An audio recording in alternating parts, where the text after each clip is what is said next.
Hey comrade Fortune Mnisi. Hey kunjani mfowethu? Siyaphila kanjani mfowethu? Siphilile bhuti. Hayi siyaphila. Candidate. Yes. Ye MK Ward 14. We are solid. Kube kakhulu but nje sizohamba nayo ngendlela ngoba kubalekile. Yi development. Yes.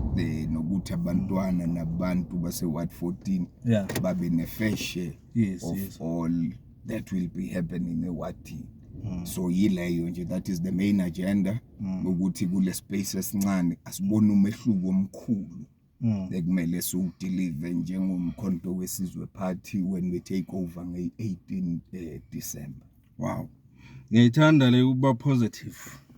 Ngoba mawuthi sesiphethe nge-18 kusho kona ukuthi ikhona lento esiyenzayo. Manje yazi njengoba kusuku December njengamanje ngicabanga ukuthi umsebenzi mningi, campaign and all that, kodwa mhlawumbe ake ngithi nje ngiqale la since ilokhunjana i-decision yenziwe officially by the head of elections ukuthi uFortune Mnisi will stand for MK Party eMkhondo. Siye sabuka mhlawumbe ama-page afana no ezaseMkhondo la khona kugcwele khona onke amalokhunjana ama-members aku-social media aseMkhondo. Siye sathi masifaka i-post yakho sabona abantu beyi-receive positive indaba yokukhethwa kwakho njengoFortune Mnisi. Mhlawumbe ake siqale lapho nje, ukubuke kanjani wena lokho indlela abantu abakwamukela ngayo ukuthi ube candidate lapha eWard 14? Baba Mkhonza, ngicabanga ukuthi kuleyo kuzomela siqale ngokuthi sibonge the warm reception lesiyitholayo kubantu baseMkhondo, okukhombisa ukuthi kunethemba labo abalibeke ku MK Party. As much as sinike kuyi responsibility enkulu, particularly when you are still a young person, there will be mistakes there and there ezokwenzeka, but sifunda kuwo lawo maphutha. Remember Baba Mkhonza ngumntana selokishini, ngikhulele nje la khaya. The only responsibility ebenginayo was to rally behind i-clearon call kaBaba uZuma. So when given additional responsibility, remember, as a human being, a normal person, you will be overwhelmed by such, and you are bound into committing mistakes in the process. But what is important is to ensure ukuthi siyafunda kuwe moving forward. And konke mhlawumbe la skileka khona, we should not wish for it to happen to anyone else, particularly when you are a young person esakhula. Remember, as much as we are young people, kuneyingane, kunabantwana, kunemndeni, so we must try by all means to defend them as much as amaphutha azokwenzeka. But thina njengomkhonto wesizwe party akumelanga sitholakale kulo space where we will be doing the very same thing that seeks to discredit another young person, because kusasa sizodingana. But whatever that is happening, it's only a lesson. Remember, la mhlabeni siyafunda, and ukuze sifunda ngamaphutha ne-experience, because that is the best teacher empilweni yomuntu. Iqiniso. Kunento yengiyiphawulile, ngiyakhumbula nje mangifaka i-post kwezaseMkhondo ukuthi this is the candidate MK Party ekhethile officially. Indlela abantu ababekhomenta ngayo, I was so moved mangayibeka kanjani. Even abantu abadala, they were saying sinawe mfana omdala. So lokho kwangenza ngabona ukuthi yabona iMK Party ayenzi iphutha mangabe ithi yonke into kahle kufuna iqale from the VD, because I could tell ukuthi abantu abaningi ababekhomenta la kwakumakhelwane bakho. Bathi sinawe makhelwane, sinawe mfethu siyawa, even abanye bethi sikwazi useka gogo ngomzabalazo wakho kule wadi. So lokho nje kukodwa nami ngisho ngithi ngingumfoka Mkhonza khona into engayithola ukuthi in short uyaziwa uFortune kule wadi, futhi not just ukwaziwa nje ngemsebenzi yakhe. Ngicabanga ukuthi Baba Mkhonza kuyiqiniso leyo. Remember, asijoyinanga lo mzabalazo kuba ngama celebrity. Lo mphakathi ngihlale nawo isikhathi eside, abanye sanyathelana nabo. So sithe masithola ithuba umphakathi uphinde uthi sik afford opportunity ukuthi imali MK ngisane responsibility nesikolodo esokwenza sure ukuthi leyo mblo labo esagcina sinyathelana nabo kwasaliyilonda kule space se 8 months mele sithole imechanism yokuthi asiyibandisheni masishane simove siye phambili kube namaphutha amaningi enzekayo endleleni but kule space se MKP uzuma usithuma ukuthi asiyolekelela umuntu omnyama so kuzomela siqale kulaba esabashiya nezilonda yena ensure ukuthi siyabuyisana ukuthi mhlambe sanyathelana la asizame ukuthi sibone ukuthi sipholisana njani it will be a great responsibility ekumele kusetshenzwe ngayo hence sine plan that we will share nakuwe la ukuthi umkhonto wesizwe party within the space of 8 months uzokwenza ini because it is a collective decision ukuthi sicabanga ukuthi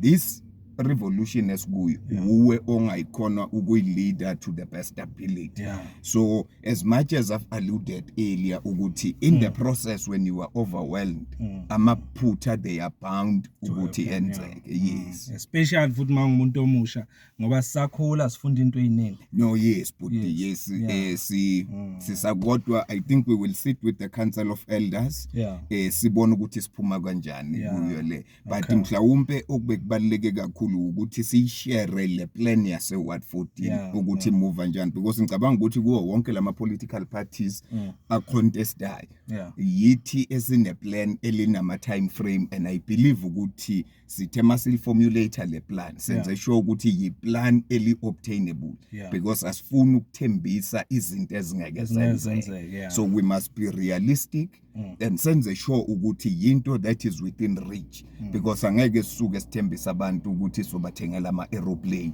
where else singanayo ngishimoto hayi lokho bekusa introduction nje mfowethu ukwamukela nokukubonga ukuthi sikcongratulate ukuthi umele iMK party wadi lase 14 so manje ake singeneke endabeni ukuthi njengoba ke manje usukule position okuyo yokuba i-candidate eMK party nangu umuntu wase Ward 14 eMkhondo uregistered uyovota nge-17 December uthi xoxa nami ke manje candidate ngicela ungitshele ukuthi njengoba ngithi mina ngithembe wena yini ngempela oza nayo eWard 14 cishe ngiyakubuza nje ngoba kufanele ngikubuze kodwa sihlala nawe Ward 14 uyazazi izinto zase 14 kodwa ngifuna ukwazi lento ekuthiwa ama priorities ngibonge baba umkhonza sithe masihlangene necollective yase Ward 14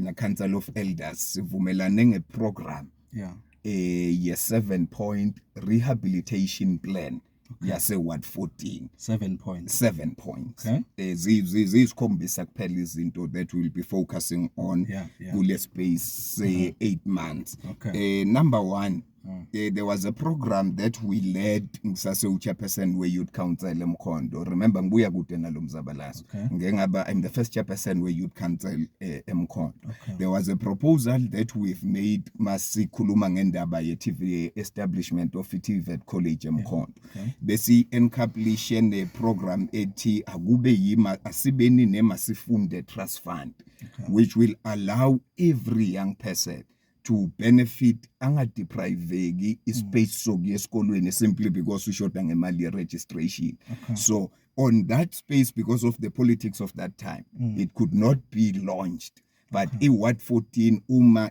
ine councilor lo MK izoqala iWard 14 that is point number 1 ukuthi we must establish imasifunde fund ezocontrolwa yiWard committee kube ne council of elders ngaphakathi kube ne council ye youth ne leadership yomkhonto wesizwe party to go out kulbosoma business and try to insource ama finances kuyayi kube bhlungu ke ukuthi from that time from the youth council uthola umntwana namanje usajike e-university because ushoda nge-7,000 ye registration 3.5 ye registration of which we are killing our very own by not having a system ezolekelela so imasifunde fund will serve as an exit strategy eMkhondo particularly Ward 14 for abantwana abaqedwa umatric The point number 2, Babu Mkonza, Ward 14 together with the leaderships, yes, atati initiative in partnership with the Builders. Okay. Makala lonyaka, yes. Yeah. We were able ukuthi sikhona ukuthi basivumele at least 5 yabantwana abase Ward 14 ukuthi bafundele computer. Okay. Basic computer certificates none. Yeah. So beba graduate on the 22nd. On the 22nd of December, 5 of them beba graduate bekunomcimbi town hall. It is our brainchild as Ward 14 esihlanganyele ne leadership yase Ward 14. So sithatha steps ukuthi uma siwine ward. Come January next year we will continue kule partnership nayo iBuilders ukuthi at least asibone 15 ingena futhi ifunda, which will be privately funded ama tuition fees wabo. Okay. We will not enforce the government ukuthi kwenze because bahlulekile for a long time.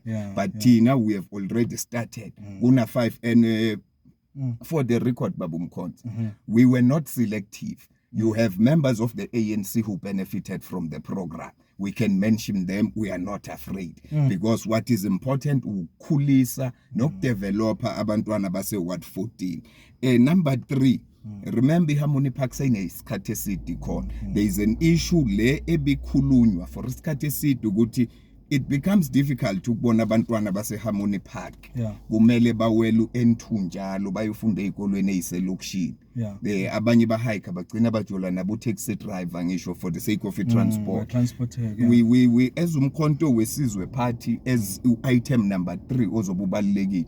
We will engage ne SGB, Ward Committee, Council of Elders, nama structures youth ukuthi asihlanganeni, let's petition the Department of Education ukuthi it's either extender Harmony Park ibane high school or basakhela isikolo esisha because siya deserve lo kamalokishi afike emva kwe Harmony Park anama high school. But when Harmony Park igcina ka grade 9. Oh, grade 9. Yes. Okay. So we will establish with all the relevant stakeholders ukuthi kumele sibone lesikolo si extend. It's been an issue that has been there ever since uprincipal kusase ubaba Nkosi.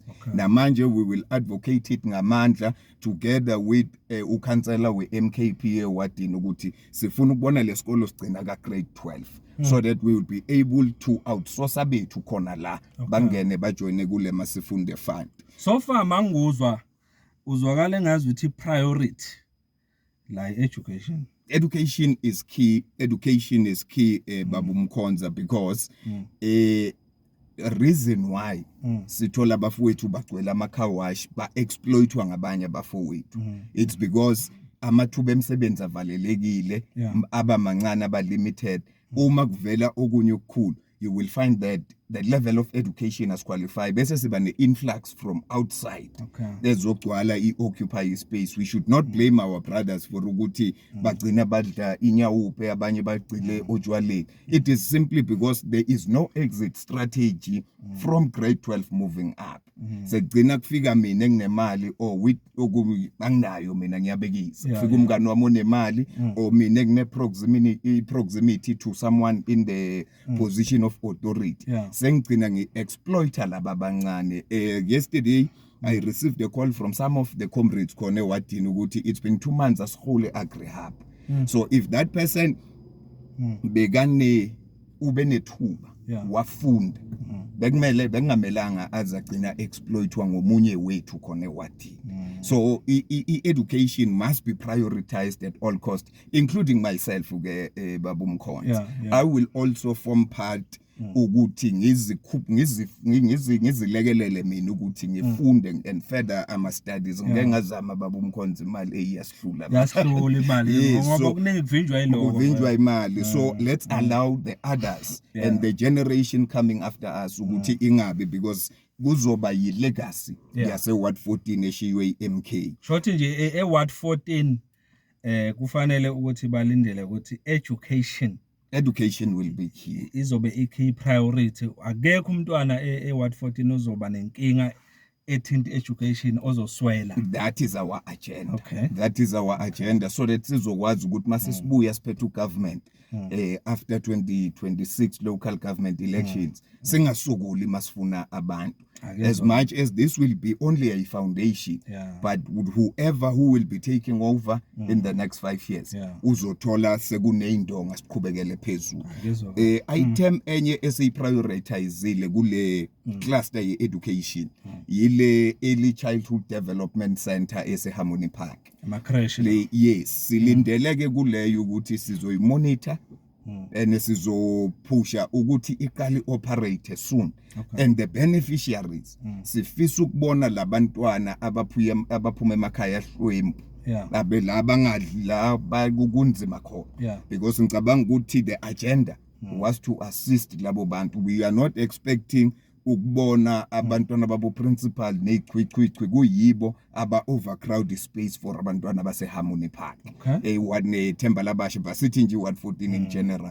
So we will be pushing for that as early as January when we take office to make sure ukuthi iya operator and I benefita laba abase Ward 14. Njengamanje ikhona leso space leso se lapha. Sikhona. Ikuphi nendawo la? eHarmony Park combined. Oh lela phakathi esikolweni. Yilela phakathi. Yes.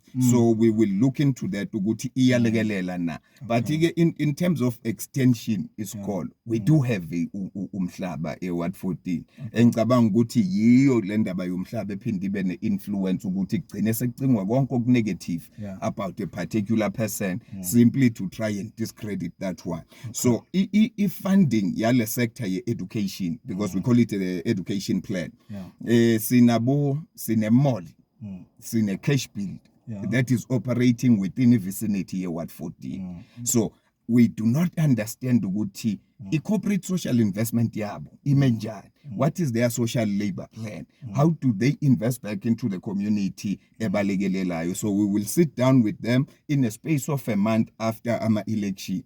Then we should agree ekuthenini bayawafunda wonke lama process, as much as we've got other business people who are rallying behind these ideas we are sharing abazoyilekelela. So le education plan izobe ikhona implementeka, particularly masifunde fund within a month of our leadership in the office.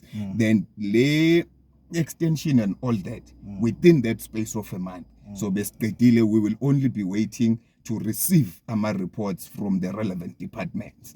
Then we clustered it into i-point yama-job opportunities Babu Mkhonza ukuthi eWard 14 iWard 14 ngendlela epositioneke ngayo kumele ngabe i-feeding corner yazo zonke lezitoro zasemall, i-cash build and the projects that are running, because they are within our vicinity. So we will push for the recognition of abantu abasha ukuthi abakwazi ukuhlala ngobuningi bangasebenzi, laba abakhona abadeservayo asebafundile bangathola imisebenzi, they must be prioritized. That one angeke sicele, it will be our demand. Angeke sincenge umuntu ekhoneni ukuthi hayi siyacela manje.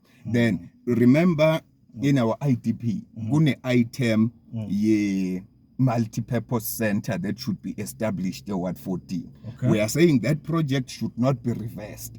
I-reverse way isikhathi eside. And we are saying in the establishment noma kwakhiweni kwale multi-purpose center abantu base Ward 14 should be a priority.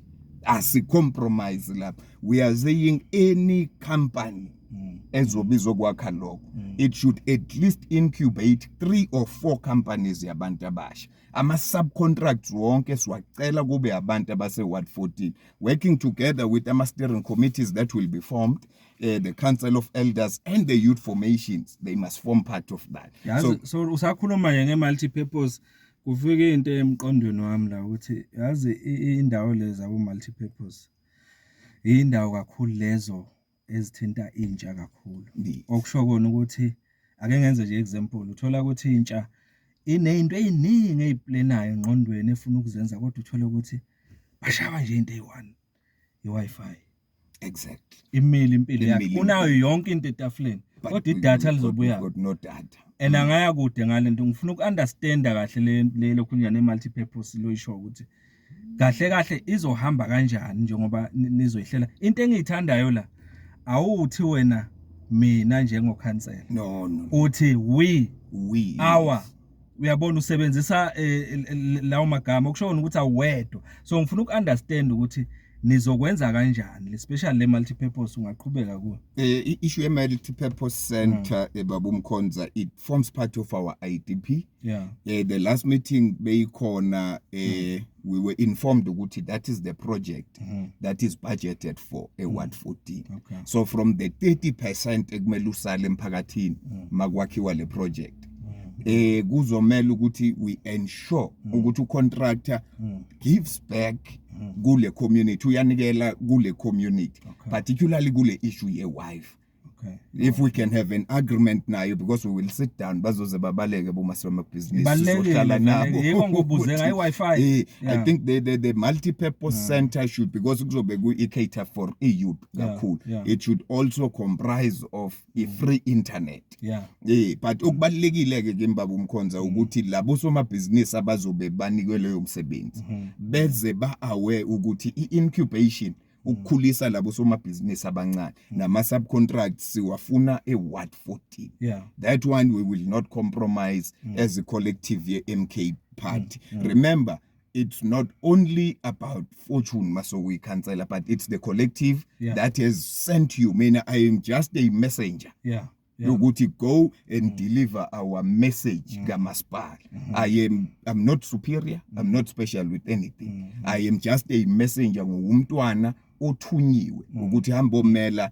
abahlali so le indlela yokusebenza yethi Ward 14 it is always in a collective effort siphinde sathi kule emsebenzi as much as it's a 7-point plan but yonke isi unpackile into items per item we have realized ukuthi Ward 14 issue yamathuba omsebenzi lawo amancane avelayo manje it is always on factional basis you must be aligned to a particular political party for you to benefit if ungabuka ukuthi kuma EPWP lawa la kamasipala how many young people who are not aligned to the ANC abasebenza khona angeke uthole ngisho yedwa so we said we will push to restructure leyo establishment ukuthi akumelanga phela uzube iANC ukuze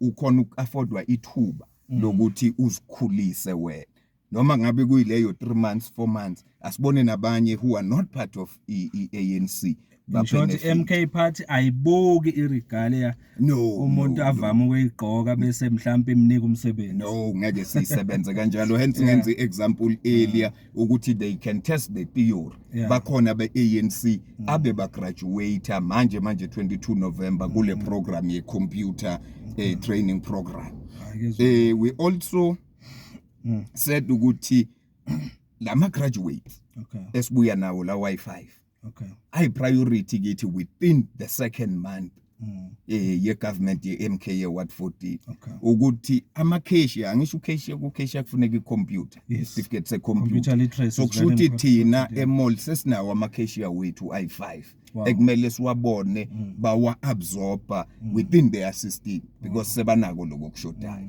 so we will push for job placement opportunities for them including the 15 I spoke about earlier ukuthi bangathathi nje le certificate bahlale emakhaya remember I program ye MRTT ikhipha ama graduates amaningi ba happy today eMpumalanga Regional Training Trust ngathi sebayivala baningi labo plumber bebenza banye benza carpentry painting we can look for 2 or 3 of them esibona ukuthi naba baya progressa ngoba abantu bayiphilisa ngaleyo msebenzi leyo kumele ngabe bayayiphilisa negovernment ibalekelele negovernment ilekelela ukuthi siyale kule msebenzi nyana sizolungisa amasenke kamasipala why don't we prioritize lawo ma contractor labo bantwana we also said in terms yale kule space so some job opportunities we will sit down engage in the management yasesibhedlela and the hospital board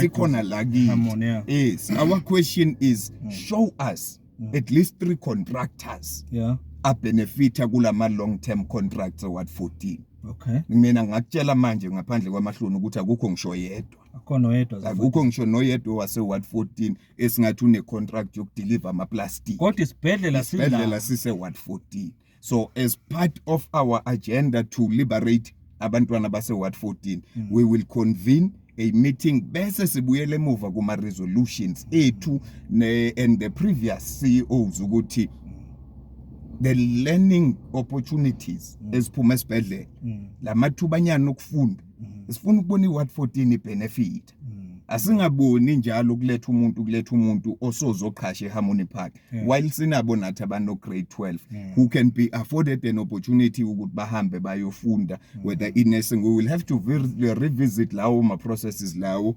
together ne hospital board ne management yakho. So in terms of yonke le portfolio or le sector the job opportunities, we can achieve such within a space of 2 months because ours is to lay a foundation, siqhubeke siye phambili.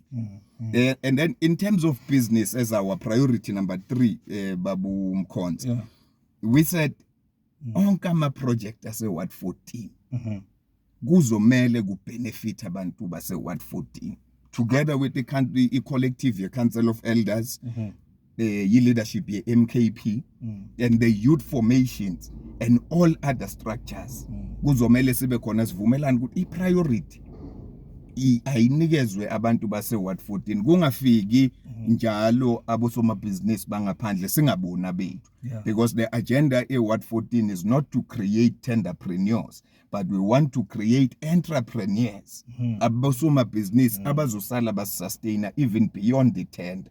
Ngenhlanhla kami nomngane wami is part of that ngihlale ngihamba naye. So it's such people esifuna ukubabona bakhula ungasurvive nje ngethenda kuphela. Find businessmen because as create a system yokutshontsha imali yegovernment. We want to create business people but for them to have a kickstart as ba afford amathuba should they come ewadini then izokhona ukuthi ibalekele. The issue of incubation is non-negotiable. Mawuphuma ngaphandle uno grade 7 incubator at least 3 or 4 of us so that bazokhona ukuthi bakhule nabo to grade 3 grade ban because you find a young person on a vision ye business akalekeleleki ndawo and baphuma emsebenzi kuthiwa no i-grade njani. So we are going to change that system because kule 8 months ours is to chant a new system that will benefit umphakathi wase Ward 14 and I think sizoyi adopta sonke siwumkhono. Ngiyayithanda le ngoba mangikulalela kahle ize ngathini iza even wena as a leader eward ukuthi ungabi nomthwalo omkhulu ukuthi ube ngilokhu provider kodwa abantu kufanele ukuthi banikwe indlela zokuthi bayi provide bona uqobo lwabo bangadepend ekutheni njalo bazokokodela i-leader kodwa i-leader banika impiko njalo zokuthi ndizanazo impiko self reliance so that abantu abasha bazokhona ukucabanga independently bangacabangi within a confined space because isibulawa yiloko siphinde sathi okubalekile ukuthi sibe we must create a new layer of business people within Ward 14. It cannot be correct and proper ukuthi njalo makune business opportunity iya kumntakabani let us decentralize opportunities so that iward lizokhula. It will be very much relieving ukubona at least within the 6 months kukhona nje oyedwa umuntu omusha esimbona thenga iBM noma ngabe seyile 320 yakudala but sothi leadership ye MKP isebenzile. Why are we saying that? We've had 2 projects ewadini 2 projects angeke ukhombe ngisho yedwa othi mina ngikhonile ukuthola lokhu ngakhi fence ngami noma ngikhonile ukuyofunda noma ngilithengile nalithes le 16,000. You cannot even mention one. But there were 2 projects with a huge amount of money. The other one was around about close to 40 million. We've seen no one at Ward 14 benefit from such.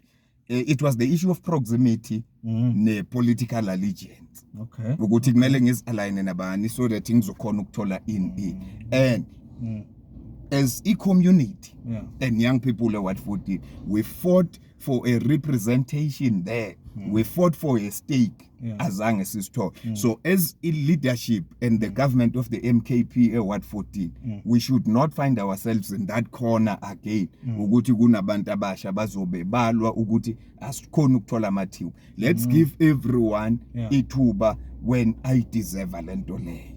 Njalo. So we will create a new layer of business people lewathi bazokhona ukuthi bayikhulise ukuze nangelinye la sazi ukuthi i-leadership ye-MKP yalekelela la. There should be no child ezosokola. After that we also going to push for rezoning lama sites ase Harmony Park ahleli aneglectiwe. Ayithinta le ndaba yama site. No, asikangeni kulawa manje kulawa are reserved and neglected as parks and what angasetshenziswa. We will push for the municipality ukuthi our rezone lawo ma sites anganiki ama individuals, but they should be decentralized, kube ama business hubs. Any young person or any elder othi mina ngine vision ngifuna ukukhanda laundry must be afforded that opportunity to utilize that space. Ama car wash is noma ngaba yi-50 as long as it will be decent car wash, as car washes azolekelela ukuthi kube sibona umuntu omusha aqhubekela phambili. Yes, mawufike eHarmony Park you've got only one side the operator ayo, two amanye ayabangwa, so we cannot have that. No one will have an ownership of any land kulawe so besiwa rezone, but collective people should have a space to operate in terms of business. Kunabo comrade abaningi aba operate ama business wabo eyibasini ezincane ubona ukuthi if angathola indawo enkulu this comrade can blossom, he can go big. So we will push for umasipala ukuthi usinikeze that opportunity so that bazokhona ukuthi balekeleleke. We have also identified a young group or a group of young people Ward 14 bahlala lapha eStoro ngaseKhefi nje. Most of the time I spend time with them. I introduced an idea to them ukuthi we can do something other than ukuthi sihlale la every day. Ongenayo simfuna i-2 yogwayi, simfuna i-10 yanyana. Organize yourselves into a cooperative. Sizokwazi ukuthi sihambe siyonifunela funding ne-assistance from agriculture ngeinkukhu zamaqanda. We will also engage the mall and all the other retail shops ukuthi at least banikezeni i-order maybe 10% bandeliver. So the only challenge we've had now sonke besi outside the system. So when we have one of our own in the system, he will be the one pushing for assistance ukuthi bayithole masishane ukuregister company yabo. We took it upon ourselves nabo comrade umabhillion ukuthi no sizoba registera thina le cooperatives. All the expenses will be paid by us. Then must tata over.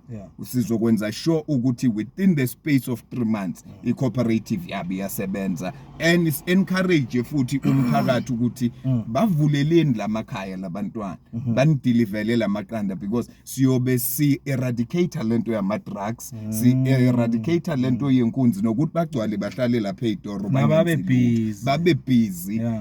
If bakhona ukudeliver spa ama-tray awu-15 ngenyanga, that will make a huge difference empilweni. We have also identified abomama bathungayo ukuthi they should be also allocated aside bangene kulento ye-textile. You see now sigqokena zigqoko ze-MK siyilanda eThekwini, but the only thing abayidingayo umshini nesite basikhandele siyithenge khona la.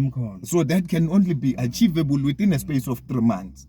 We've seen a councillor le MKP elizosebenza ngokuyimisela, because that is what we ngoba abanye banale ikhono lokuthunga nje kodwa abanazo izinsiza ukuthi basebenzele khona. Exactly. So if sineskiya sethu esingaphakathi ku government, ngicabanga ukuthi we will be able to unlock even the business people ukuthi lekelelani labo mama bazokwazi ukuthi bayiqhubekele. Mabaqale bayi2 3 in few months masibona bawu5 balekelelana, it will be a huge achievement for us. We also going to bring in a new policy. Sizoyiqala Ward 14 umkhondo wonke awuna youth policy. There is no youth policy. There is no policy that speaks to young people. I advocated for such when I was the chairperson of the youth council. Sagcina sivumelene nje yaphelele emoyeni when the term of office ended. I've never had even one of all these leaders ezikhona youth league of what speaking to the issue of youth police.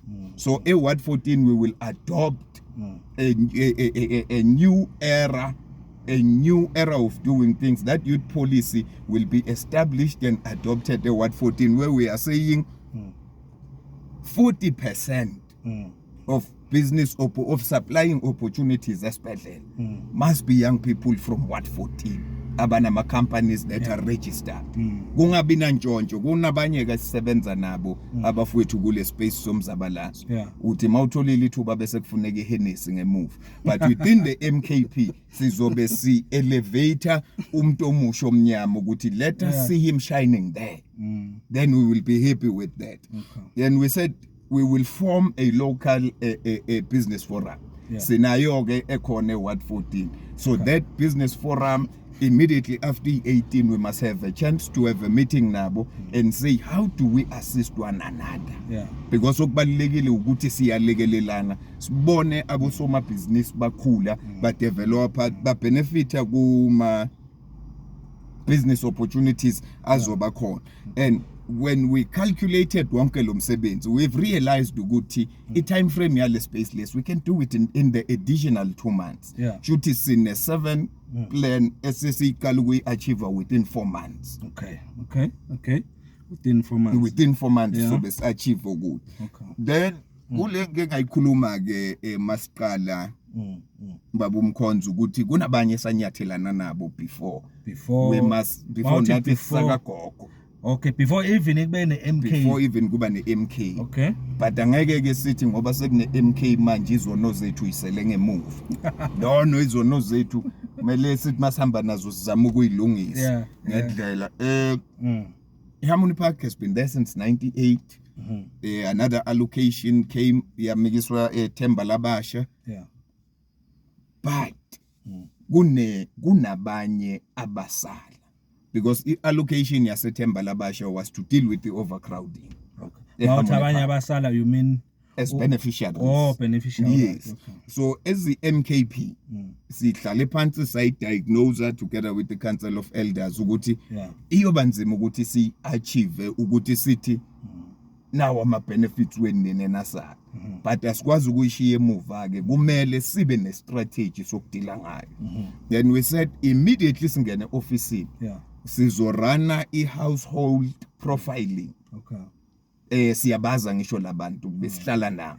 Sizorana i-household profiling, siprofile lo mphakathi, and we will write a letter to the department and say sisele nabantu nama families angaka asahleli kule overcrowding engazange iaddresseke kahle before.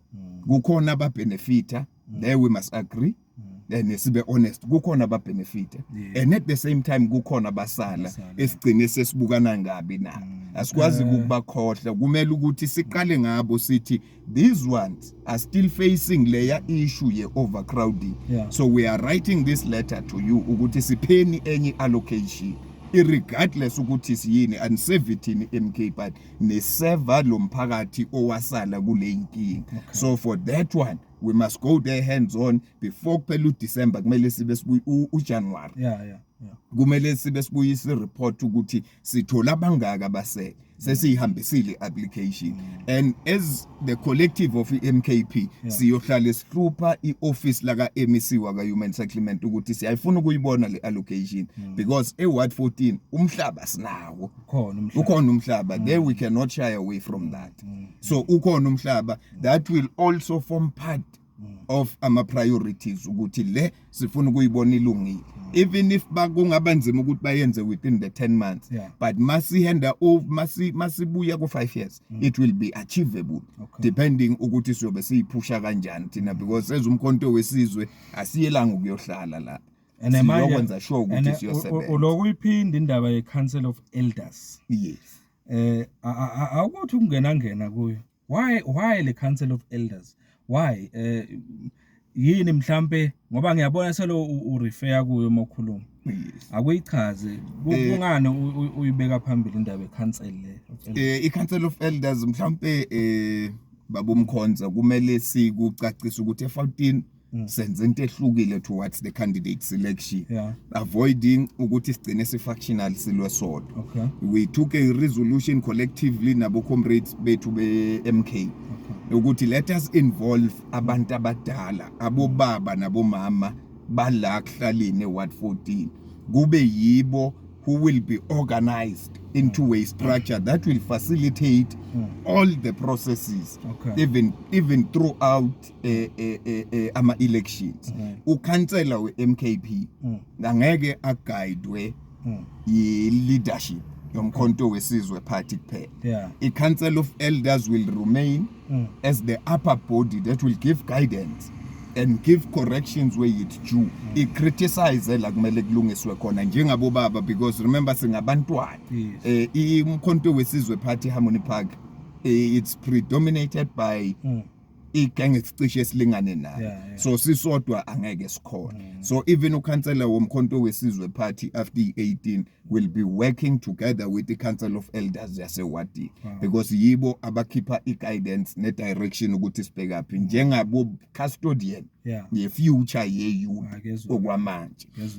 So siye sathi ke sizo masifaka lencwadi izocela ukuthi ku-extendwe ithemba labasha kunomhlaba lapho sele where you can develop, where you can put in another extension, abantu ba benefit because basala, and we cannot be dictated by few officials ukuthi anikwazi ukuqhubeka niyelena qhubeka niyele. We do have a land lapha ya sihlala khona owethu loyo mhlaba kumele uyutilizwe ngendlela nangeyifiso zethu njengabahlali base Ward 14. So we are going to push for extension yethemba labasha with at least additional 200 units zama RDPs. Lokho ngicabanga ukuthi kuyobe kuyayirelieve le issue ye overcrowding. Kodwa nje obushilo niyowenza sure ukuthi labo kuyobe kungabantu eniba profile ekuqala. We will run a profile first khona 14 ukuze kuavoid ukuthi kuqhamuke abangaphandle bazofuna singatholi futhi repetition ukuthi nami sengiyavela nje esikhulu esikhaleni. So we do have the records, we must go back and profile. Then enyeke kule ndawo yokuhlala kunama sites umsakazi lapha ya emva kwasethemba labasha ashiwa ufema mayor siyawazi ngoba bese wafakiwe nama packs awu 85 ama sites, because akusiyithi sonke siqualify la ma RDP. Abanye bayasebenza baqhashile but into abayifunayo isite. We will push in the first 2 weeks ye council. Si umkhonto wesizwe party une seat lapha kamasipala ukuthi we want a land audit. Sifuna late andis yo audit wasibona ukuthi ngabe zisase u85 na uma zu 85 azidedelwe zithengiselwa abahlali base Ward 14. At least 60% yala masite awanikezwe abase Ward 14, then 40% sesinganika noma ubani nomunye, because kunabantu asebadala abakhulile. Asingezwa ngandlebenye ukuthi hayi sekhona bawathenga ebusuku, because ngicabanga ukuthi inkinga eziningi zikhozwa yiloko wena baba umkhonza kuze kuvela nezithombe ezimbi, because sizama ukuvimba le process yala ma sites. We want those sites. Awase Ward 14 la ma sites. So as the country, as a collective here MKP, we will push within the space of 2 weeks. Good. We want an audit of those sites. Kugundwe kusikwe lehlathi. Lezi yayithanda ukuthengiselwa abantu base Ward 14, at least 60%, 40% we can share with others. Abakhonayo kuyithenga bayithenga zingathengiswe ebusuku. Azithengiswe nje mini free kube transparent within the 2 weeks yale space. So that one we will make sure ukuthi it happen o qualify akhona ukuyithenga. Yes, umkhonza kuningi kokwethu, but all of it achievable because asikhuluma ukuthi siyobakhela ama mall. We don't want to lie, but all these plans ikhulume ne collective, all of it is achievable within the limited space. Kunale issue ke msakazi ukuthi iWard 14 kumele sivume ukuthi there are no recreational facilities Shothe indawo zokuthi abantu bachithe isizungu particularly youth kanjani yes ayingalendlela ke nami engigcine ngitholakala ngichithe isizungu no ukhuluma ngamapark indawo ukhuluma ngamapark okay we do not have that all right so as a collective together with the council of elders sithe uma umkhonto wesizwe party utake over sicela ukuthi sibe yiward lokuqala elizo establisha le concept ye water park sinomfula thina lapha ngemuva odinga ukumanagwa ulevelwe kube ne water park kube nale machine yokuyivocavoca mawuya Magudulele njengalela Magudulele ngiyayibona mawuya Thokozani you do have such why not this side why don't we be afforded the same opportunities there so it's part of a priority also that can only be achieved within 3 months depending ukuthi sikhona ukuyi-advocatela kanjani within the council we have said all again every month together with the council of elders and the collective all these young people our brothers and sisters abangenele ama-drugs we will have a program ukuthi every month abangenile siyabathatha bamikiswe rehab because we cannot shy away from that sibabize ngabonyawo it will be our responsibility ukuthi ngamane sikuthatha ukhala ngemvubu sikumekise rehab then makuye rehab it will be our responsibility to evaluate and monitor that individual ukuthi uyalekeleleka uyaphuma completely kulanto ye drug addiction mhlawumbe usakhuluma nje ngaye rehab uzothi omunye nizowenza kanjani ama rehab edura kanje no angeke siwenze thina okay as I've said ukuthi kuneyindawo zamabhizinisi ezisirobhayo because they were not being held accountable so i-council le-MKP deployed by i-collective nomphakathi wase-Ward 14 kumele lona ligijime phambili and hold them accountable and say you assist these people sibaphateraleni e-rehab labantu la so that will be as I've said Babu Mkhonza asizange ukuzoba ama-celebrity sizosebenza hence ngiphinde ngikutshela futhi mngani wami ukuthi let's thombe sizovimba yonke leyo process but it's fine asiqhubeke phambili sizoyingena le siyeza lapha awuqede la then the last item sithe sizoba ne-infrastructure and social ills sector ukuthi leyibalekile kakhulu ukuthi siyibheke number 1 ngihlala eThemba Labasha mina benginganasuwa for a very long time almost 5 years isuwa beyichithekela ngaphandle nje kimi bekunuka bengakhona ukubraya inyama lapha ngaphandle vele sekumele ukuthi nomfuna ukuyijabulisa usithele kwezinye indawo la bazokushutha khona kanti ubalekela lesimele la ngemuva so besingana mamitha eThemba Labasha asina umgwaqo kubhekile kwamanye amaside umgwaqo nje okhona yilo washiwa former mayor uVusmota amanzi magnet imvula kunabo mama abahlale bakhala njalo sigcina sixabana nabo makhelwane ngoba omunye ugcina wavalela la mawuwavalela la angena kulo nawe uzama ukuyi-avoidela wona so sibe nenkinga eyiningi asina ma street light nithemba Labasha bekuyilo elithathela ugesi kakhulu so in the recent months besivalela ugesi eThemba Labasha and being forced to pay izumbulu zemali so we started umzabalazo lapho ukuthi but njani ngikolota njani u34,000 nginganasuwe esebenzayo bakolota njani bo 42,000 kunganama meter ungibila from which point because kushuthi uyema nje ucabanga ukuthi hayi loss of 40,000 and the billing system ayikho balanced iya fluctuate kakhulu ayifani kunama discrepancies amaningi uthola umunye ukolota 5,000 umakhelwane ukolota 38,000 but isimo sabo siyafana so we said the collective ye MKP ithe masikuthuma njenge candidate sikuthumela ukuthi hambo reviewer iprocess yezikoloto zaseThemba Labasha Ward 14 because azikhiphi into eyiqiniso angikwazi ukuthi ngino 4 years ngihlala eThemba Labasha isikoloto sami silingane nesase Harmony Park umuntu osona more than 20 years there which is true. It doesn't make sense. So they must give us an indication or a clarification ukuthi kwenzeka njani. So those households must be lawo madads lezo ikolot kumele ze review sibone ukuthi siphuma njani because namanje leye suwake sithi masiqala icampaign ye MKP bayibona iyashisa bangenzela into engakase ngayibona nami kwaba nama overtime on Sunday. We've been waiting for 5 years for excavator. Okay. But kuthe maqala lama process MKP ngesonto eli1 they were able to fix it. Not the week, I mean a Sunday. Bakupa benza konke. So it shows ukuthi they were not willing to assist. They must keep you they are holding us at ransom. Mase bafuna ama vote bazokwazi ukugijima balungise. So iMKP service delivery will always remain a priority. Akwazi ukuthi khamba amanzi for 2-3 days kune cancel le MKP in that area. Ngamani kuthiwa usekushayana ngezibhakele chema kanjani vele ucancel alikho because basikhombisile ukuthi no they can do it but they just did not want to do it until ikufika isikhathi sokuvote. Yeah, so we will review and we also agreed ukuthi kuzomela masenza le household profiling ikolode emakhaya la sekusele khona abantwana abazali bashona they must be reviewed again.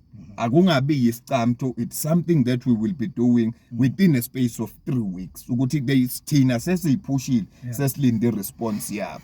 As I've said Babu Mkhonza, we are not going there to be celebrities but siyosebenza senze sure ukuthi umuntu omnyama and every other person ose Ward 14 ayibone intuthuko, I feel that he is represented by someone omvotela. Ake khona into engifuna ukuyibuza. Ngiyibuze kuma leaders nje mabe ngithola ithuba le interview. Yes. Ukuthi as a leader ngoba njengamanje mina ngibona ileader kuwe beungeke ukhethwe futhi ungaziwa njenge leader emphakathini. Mhlambe ungathini ngentsha lezi young people abangama artists because mangibheka emkhondo ngeke ngaba nje nabanye even ngenza nama interviews nama kunabantwana abaningi abasebancane abanye baseseyikolweni banamakhono amangalisayo mangithi bangama artists ngikhuluma ngabaculi ngikhuluma ngama dancer ngikhuluma bahlukahlukene ngiphinde ngingene kule yama sports boy soccer nanani yini ongayisho ngeward lakho mhlambe eward 14 kubantwana bakanjalo nje bayibuzela ukuthi yini ongayisho kithi ma artist local artist esizenzelayo thina umculo noma esifuna ukuthi siphumelele ngokuba ama artist kukhona yini eningasiza ngakho because sesikogode eminyanga eminingi asisizakala. Ngiyabonga again Babu Mkhonza, remember ngike ngathi kuwe sizoba nento entsha eHarmony Park naseThemba Labashe Ward 14 as a collective MK. When we are saying we will establish the structure sabantu abasha, then we formulate a youth police. That is where we will discuss all those items because the youth policy must speak to every aspect of a young person. Ngeke be limited to business, ngeke be limited to only education. It must cut across the spectrum. Izokhona ukuthi silekelele. So what they can do is to come forth sivule iminyango nezandla ukuthi asibonisaneni angeke sinenzeke but if usibonisana sizokhona ukuthi silekelelane sonke collectively to achieve whatever it is that needs to be achieved. Cishe okwethu kuphelela lapho okwamanje iminyango iyovuleka beza bagogoda njoba nje uyibeka cishe that is our plan for the 10 months. We've got an only 10 months plan. Yes, because we must make sure ukuthi it's achievable. We must make sure ukuthi it is realistic. Angeke ke sithi sobabuyisela umhlaba manje ukuze kubuye umhlaba kudingeka sisebenze ngama welida kumele be realistic. We have engaged and we have made sure that we are being realistic at all costs. Singathembisi umphakathi ama cishe sime lapho ke yezwakala hayi ngicabanga ukuthi konke okuchazela mina ngokwami izinto eziachievable futhi izinto okungadingeka ukuthi umuntu azajuluke afuna ukukhuluma into ezwakalayo ukuthi ayikho izinto ezikhona ezingenzeka lesi it's isuka kwiwill yes yakho as a leader. Mhlambe ke kukhona le uthi ufuna singene kuyo. No ngeke ngene kusosiyana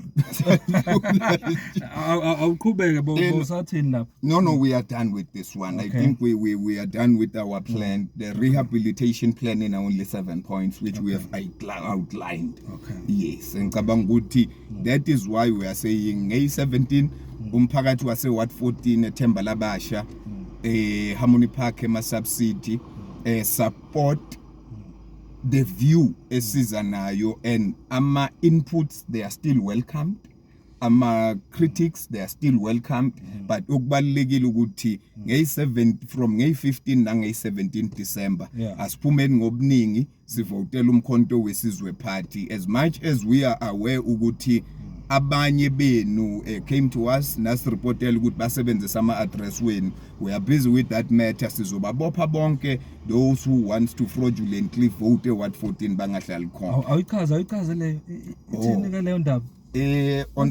On Saturday masibe ne program besibhizi kakhulu ngomgqibelo emva kwamkhonza before nathi siyoyiphumulela somewhere. Sibe busy throughout the day. Kuye kwavela amalunga omphakathi eWard 14 ngokuhlukana kwayo. Ngicabanga yimndeni e5 efikile yazo report ukuthi sinenkinga bama comrade omkhonto.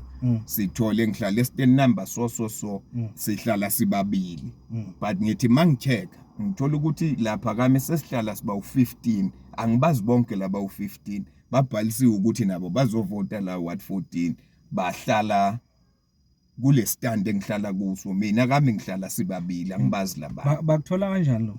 Ngicabanga bachecke ku voters roll of which nathi sibhizi ngakho. We are very much aware of this occurrence ukuthi bazokwenza vele. Okusho lento yenzeke after registration lokuthi bathole most after registration lebe ikhona recently babafake lapho ngobuningi to a point ukuthi ke abanye baze benze iphutha ba register Khabosisi khona umunye usisi ngizalele ingane ezinhle kakhulu bakithi ngibambisene naye empilweni.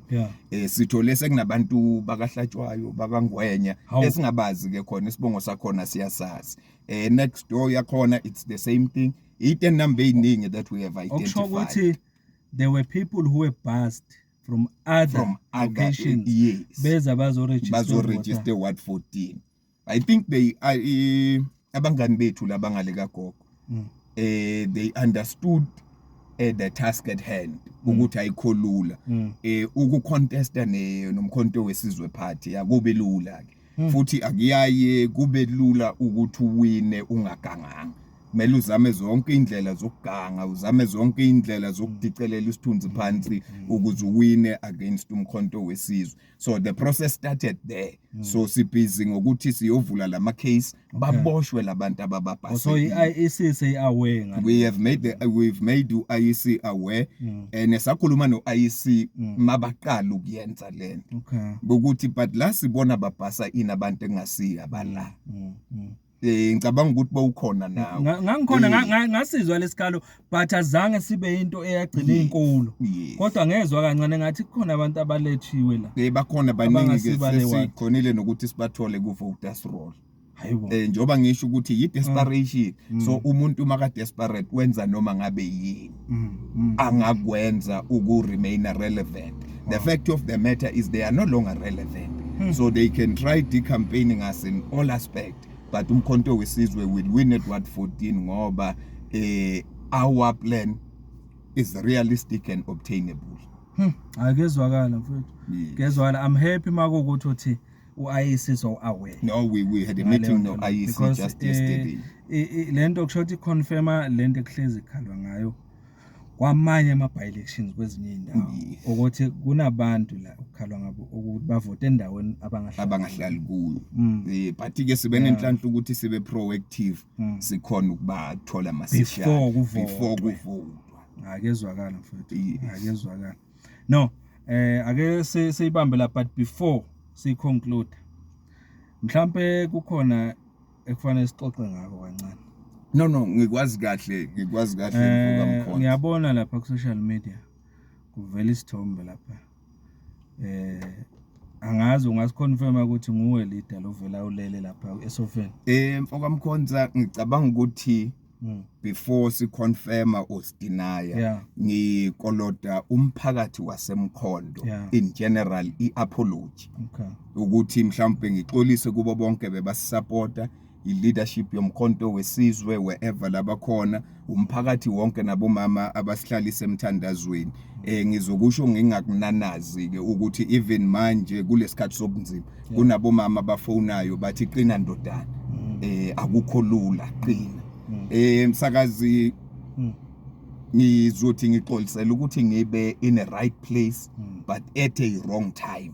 Okay. And in a wrong condition because it was after hours after sebenzile nami njengomuntu omusha an ordinary child who was overwhelmed ukuthi hayi sesisebenzile mana sithinta thinteni kanti bekunokhuzani ke Mfokamkhonza ngiyayithandela ukhuzani bakithi bese ngiyela ukuthi ngiyobona yena kanti isimo ngeke sivume. I was in a wrong place, I was in the right place but at a wrong time in a wrong condition. I sincerely apologize for those who felt offended by such and to the families engisondelene nawo kakhulu, to the council of elders. We will be discussing the issue nje ntambama but kube yiphutha lokuthi ngibe sendaweni right ngesikhathi esi-wrong ngecondition e-wrong. Whoever okhonile ukuthi abe nenhlanhla ukuthi angishuthe lesiya sithombe abongikade phela noma ngisoba ngigqoka isuit aphinda ngishutha ngiposte na kanjani it will be proper noma eze ke naye ashuthe na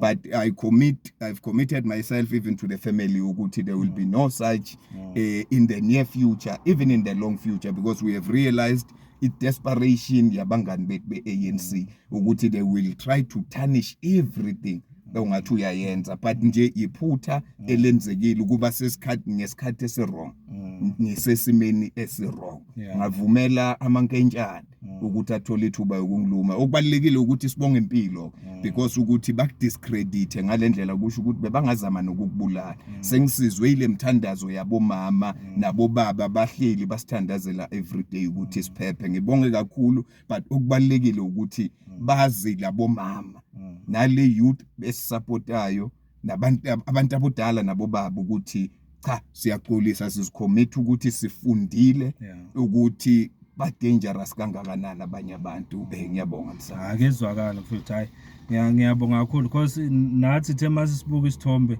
sasibona ukuthi hayi vele ngokwenhlangano even iMK party akuvumelekile ukuthi singaba mhlambe indaweni zokumnandi ngale yandlela neregale yeparty and all that but eze ukuthi mhlambe kuyicala khona into esekungathiwa mhlambe ayikwenza ube leader ngenxa yesithombe nje. Hayi mina angiboni ukuthi sekungaze kuthathwe ngaleyo ndlela. Kungaba nje yiko ukuthi amaphutha ayenzeka abantu abasha bayawenza amaphutha but angaphindeki. No, sifunda ngawo amaphutha siya phambili. Nawe unginikeza ilungelo mawungithola lapha endaweni zokucima ngomungisakazi. Akezwakala akezwakala. No, angibonge kakhulu Comrade Fortune. Angibonge kakhulu ilokhu njana indlela ochaze ngayo la. Into engiyithande kakhulu kule interview ukuthi awukhulumi as an individual. No, sisebenza collective. Ukhuluma ngecollective. Yase Ward 14 include even the Council of Elders. Yes. Short guidance yalapha imachoti kakhulu. Ukuthi singathemba ebuholini bakho ukuthi buzoba successful ngenxa ye foundation yakhele phezukwayo. Hayi siyabonga kakhulu leta ke sibheke phambili ke kwi17 ukuthi abantu bayovotela eMK party Ward 14 njengoba sesizwile uComrade la echaza ukuthi iWard 14 kahle kahle uya understanda nani futhi niyam understanda uyipart and parcel of the community and nisibonisile even nge29 May 2024 ukuthi iMK party niyabelievela kuyo. So go and do it for the MK party, go and do it for President Zuma.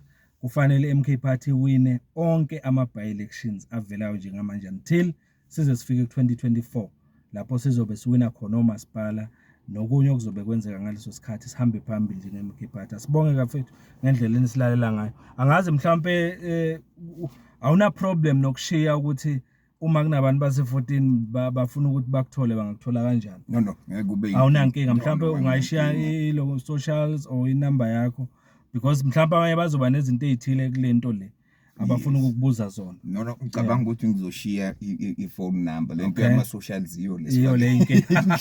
Mhlawumbe ngayisho inamba yakho ithi it's 064 Yeah. 797 Okay. 5126 even ku WhatsApp ngitholakala Okay, ngayiphinda mhlawumbe. 064 797 5126. Hayi siyabonga. Kubonga thina babumkhulu. Siyabonga niphile nani lapho balaleli nababukeli. Thank you so much.